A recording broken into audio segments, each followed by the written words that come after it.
एक तरफ तो जहां ये लूट मची उत्तर प्रदेश में, वहीं अन्याय की सब सीमा टूट गई हैं।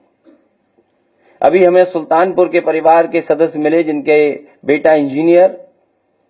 कोई कल्पना कर सकता है आज के समय पर कि मुंह पर टेप लगा दिया जाए, हाथ पैर बांध दिए जाएं और पीट पीट करके उसकी जान ले ली जाए? क्या ये सुल्तानपुर की पहली घटना थी? इससे पहले भी इसी तरह की घटना हुई थी। अगर आपको याद हो कि भारतीय जनता पार्टी से संबंधित रखने वाले ने एक हत्या की थी वहीं पर सुल्तानपुर में।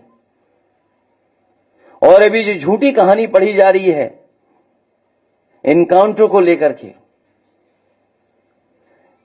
कोई ऐसा व्यक्ति नहीं है जो न जानता हो कि भारतीय जनता पार्टी की सरकार में झूठे इनकाउंटर हो रहे हैं, हत्या की जा रही है।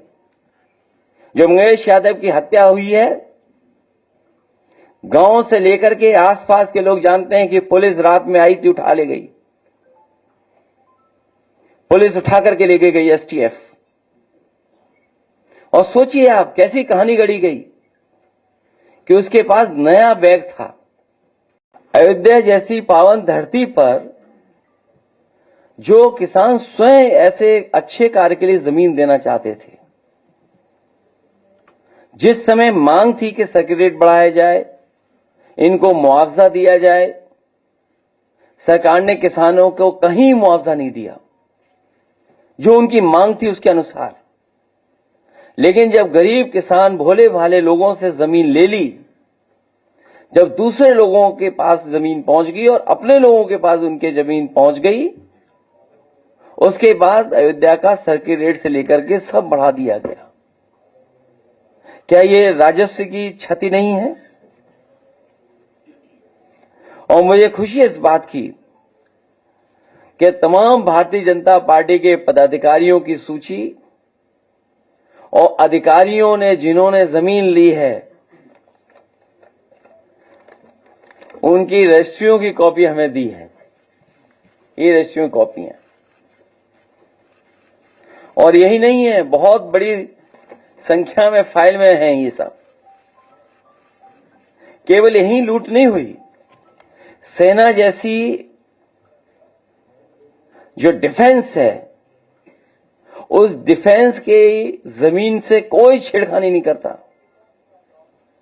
कभी इस डिफेंस की जमीन की तरफ कोई नहीं देखता। और जहां पर फायरिंग रेंज थी, जहां पर आर्टिलरी या और अभ्यास के लिए इस्तेमाल जमीन होती थी, उस जमीन को भी इन्होंने भारतीय जनता पार्टी के लोगों ने बेच दिया। अयोध्या को लेकर के कोई पहली बार समाजवादी लोग प्रश्न नहीं कर रहे हैं।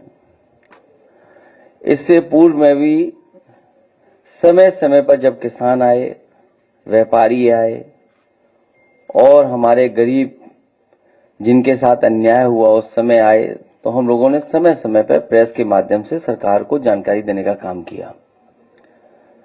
लेकिन सरकार सुनने वाली नहीं है। और जो कुछ समाजवादियों ने जिस समय रखा, सरकार ने कोई कार्रवाई उस पर नहीं की। और उसका परिणाम यह है कि अधिकारी और भारतीय जनता पार्टी के लोग मिलकर के लूट में लग गए हैं। और जहां लूट होगी वहां विकास नहीं होगा। जहां लूट होगी वहां विकास नहीं होगा। और हम अपनी पार्टी के नेताओं का धन्यवाद देते हैं कि अयोध्या का काला चिट्ठा लूट का जो उन्होंने आज बताया है, वो जानकारी दी है, ये केवल अयोध्या का नहीं है। अगर अयोध्या जैसी पावन धरती पर ये भारतीय जनता पार्टी के लूट कर सकते हैं, तो आप सोचिए उत्तर प्रदेश में और जिलों में कितनी लूट हो रही होगी।